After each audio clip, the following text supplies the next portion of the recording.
Halo Sobat Kreatif dimanapun berada, selamat pagi, siang, sore maupun malam. Berjumpa lagi di channel Area Oprek tentunya dengan kesempatan yang berbeda daripada kesempatan di hari kemarin.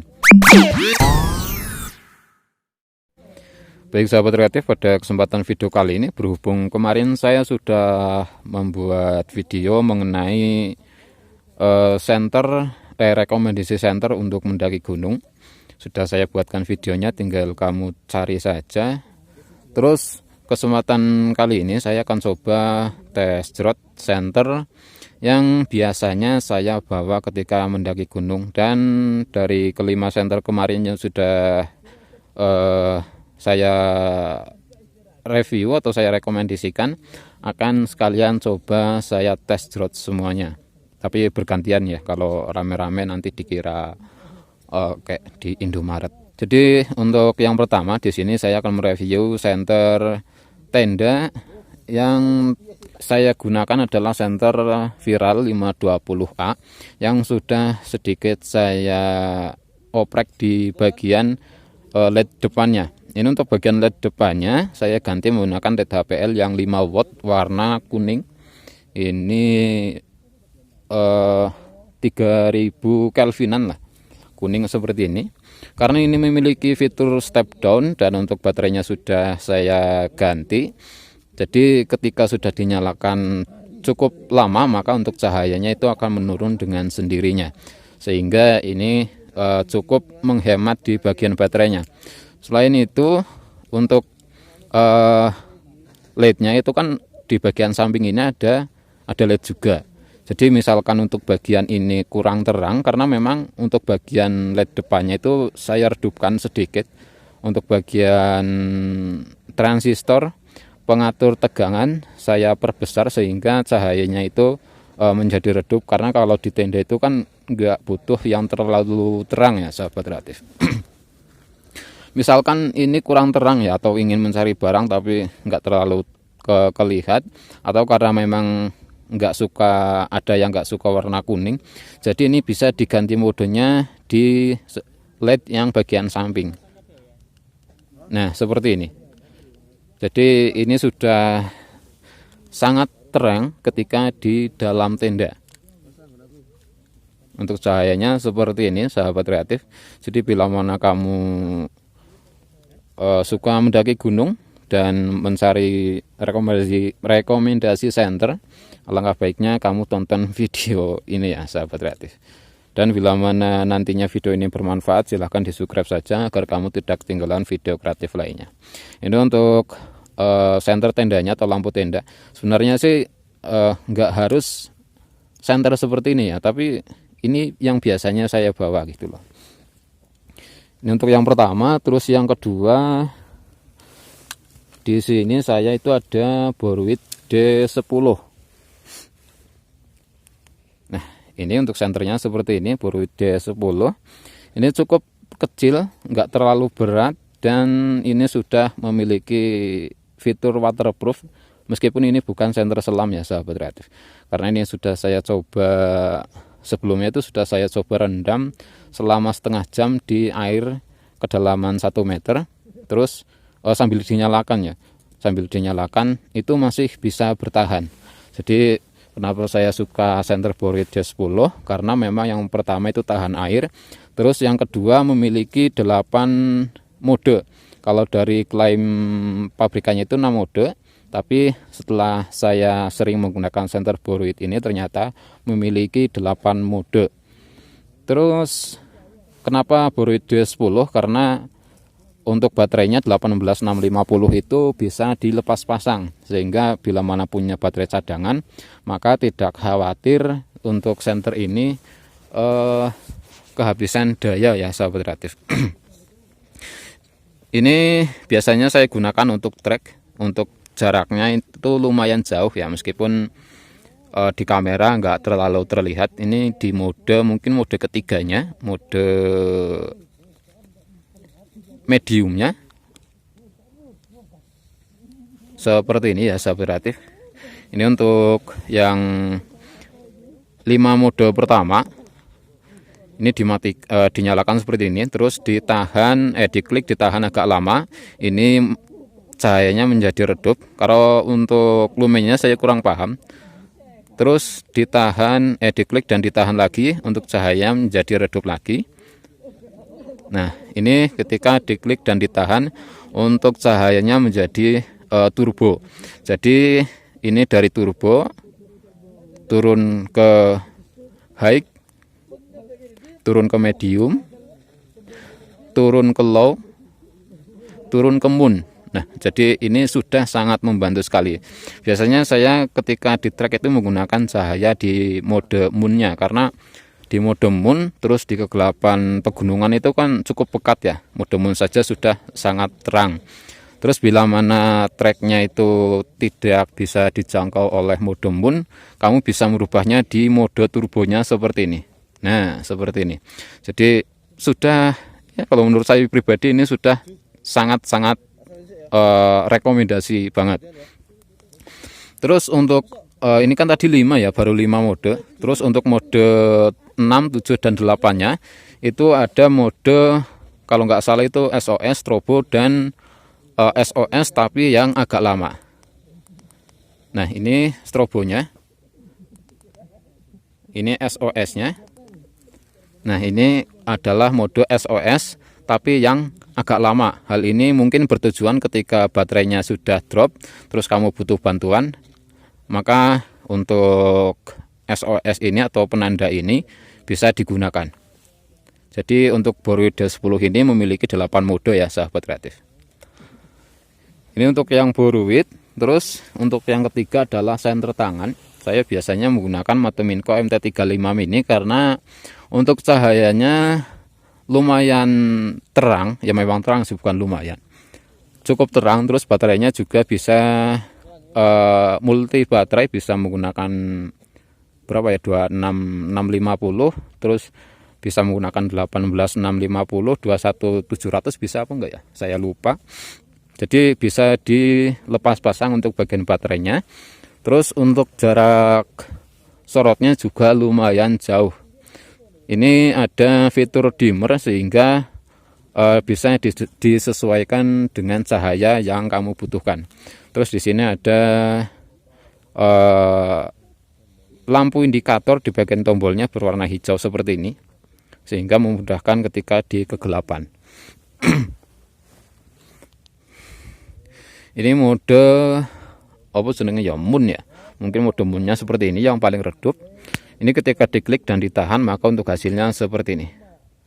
Nah, ini menjadi sangat terang sekali, tapi ini belum di mode turbonya, ini baru di mode high-nya.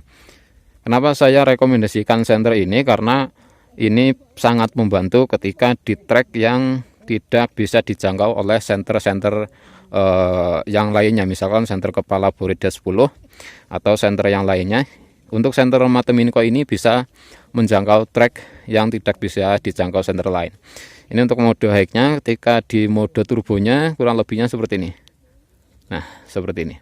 Jadi, nah, ini sudah sangat terang sekali sahabat kreatif. Ini bukit, nyampe bukit di atas itu ya. Ini yang ketiga untuk Matominco-nya. Terus yang keempat, sebenarnya yang keempat ini kalau untuk saya pribadi hanya alternatif ya sahabat kreatif. Kenapa saya bilang alternatif? Ya ketika untuk Boruid D10 ketika sedang dipinjam atau sedang nggak ada di tempat gitu ya, saya menggunakan senter kepala. Ini untuk mereknya itu 212, di boxnya, keterangan boxnya seperti itu, ada tulisan 212. Tapi untuk senter ini meskipun belum waterproof, sudah saya sedikit oprek sehingga bisa menghalau air masuk ke bagian dalamnya. Untuk senter ini itu memiliki 3 mode. Nah, ini untuk cahayanya seperti ini. Ini sudah lumayan ya terang lah, nggak tahu berapa lumen, tapi sudah cukup terang, dan ini juga sudah cukup jauh. Karena ini menggunakan tire lens, jadi untuk sorotnya yang dihasilkan ya nyebar seperti pada video. Kalau di kamera nggak terlalu jelas, tapi kalau secara langsung ini sudah sangat cukup. Ini mode pertama, mode kedua adalah mode dinyala kopnya. Jadi ini kopnya bisa digunakan ketika di dalam tenda. Tapi kalau menurut saya pribadi, ketika kopnya dinyalakan di dalam tenda itu sangat terang ya, sehingga gimana ya, kurang pas kalau menurut saya pribadi. Karena memang senter ini itu tidak memiliki fitur redup atau tidak memiliki fitur dimmer. Terus untuk mode ketiga, yaitu kedua LED itu dapat menyala, baik LED kopnya maupun LED sorotnya menyala seperti ini. Nah, seperti ini. Jadi bisa jarak jauh, bisa juga jarak dekat. Sebenarnya sih senter ini itu saya rekomendasikan bagi kamu yang tukang teknisi ya, teknisi seperti kelistrikan, terus wifi. Ini sangat cocok sekali menggunakan senter seperti ini. Terus yang kelima juga alternatif. Yang kelima, saya menggunakan senter Aoki yang klaimnya 60 watt. Ini senter zoom ya, sebenarnya sudah mewakili beberapa kebutuhan dari senter-senter mendaki. Contohnya adalah senter tangan, terus senter tenda, senter kepala. Ini sudah terwakili oleh satu senter ini. Apalagi untuk senter Aoki ini atau yang sejenisnya seperti ini, seperti Lubi, Matsugi, terus Dutron, dan satunya lagi Kawachi, itu kan sudah memiliki fitur dimmer. Jadi untuk cahayanya bisa diatur sehingga bisa menghemat di bagian baterai. Untuk mode yang pertama itu mode paling terangnya, kurang lebihnya seperti ini. Ini untuk di lebarnya, mode pertama. Jadi ini bisa menjangkau, nah kalau di kamera itu cukup luas ya. Jadi bisa menjangkau orang-orang di sekitar. Bisa saling membantu menerangi orang di sekitar. Terus untuk mode keduanya redup seperti ini, meskipun nggak terlalu redup ya. Ini kalau di kegelapan malam pegunungan sudah sangat terang sekali meskipun ini di mode redupnya. Terus yang ketiga mode SOS atau kedipnya seperti ini. Dan untuk sorotnya atau jarak jauhnya seperti ini, sahabat kreatif. Nah, seperti ini. Ini cukup fokus dan cukup jauh juga. Nah, itu nyampe ke bukit di bagian atas itu. Cukup terang, dan untuk bagian kedepannya juga cukup lebar. Kenapa saya bilang satu senter ini sudah bisa mewakili 3 senter? Ya karena bisa di zoom seperti ini, sehingga bisa digunakan untuk jarak jauh. Ini di mode paling terangnya. Kalau mode redupnya seperti ini, SOS-nya seperti ini. Dan untuk mode dimmernya ini bisa disetel ya dengan cara diklik dan ditahan agak lama seperti ini. Maka untuk fitur dimmernya itu akan bekerja. Nah, seperti ini. Ini di mode paling redupnya seperti ini. Jadi di mode paling redup sekalipun ketika di kegelapan pegunungan ini sudah sangat cukup sekali sahabat kreatif. Ketika lebarnya seperti ini juga sudah sangat cukup. Ini bisa ditaruh di tenda, meskipun kalau menurut saya pribadi ini juga masih terlalu terang untuk di mode paling redupnya seperti ini.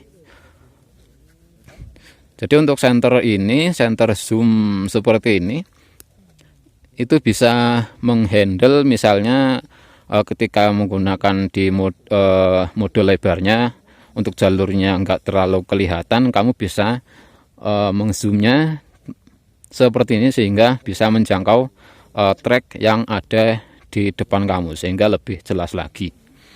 Dan bila mana di mode paling redupnya atau mode moonnya kurang begitu jelas seperti pada video ini, kamu bisa atur sendiri untuk kebutuhan cahaya ketika di trek. Nah, seperti ini ya sahabat kreatif untuk mode paling terangnya. Ini untuk cahayanya lumayan jauh juga. Kemarin sudah saya review, ini bisa tembus Ya kurang lebihnya 500 meteran lah, kalau posisi sedang cerah bisa tembus 500 meteran. Nah, jadi kurang lebihnya seperti itu ya sahabat kreatif untuk test rod 5 center yang sekiranya dibutuhkan ketika mendaki. Sebenarnya kalau saya pribadi cuma ada 3, tapi berhubung untuk yang kedua ini saya ada teman yang pinjam, sehingga kedua center ini saya bawa, terus kalian saya review ketika di trek. Kritik dan saran tetap saya harapkan dari kamu yang menonton video ini maupun video-video yang sebelumnya, agar kedepannya lebih baik lagi, lebih kreatif lagi, lebih berkembang lagi, dan selalu memberikan informasi yang bermanfaat bagi kamu. Salam kreativitas, jangan lupa bahagia dan tetap cuy.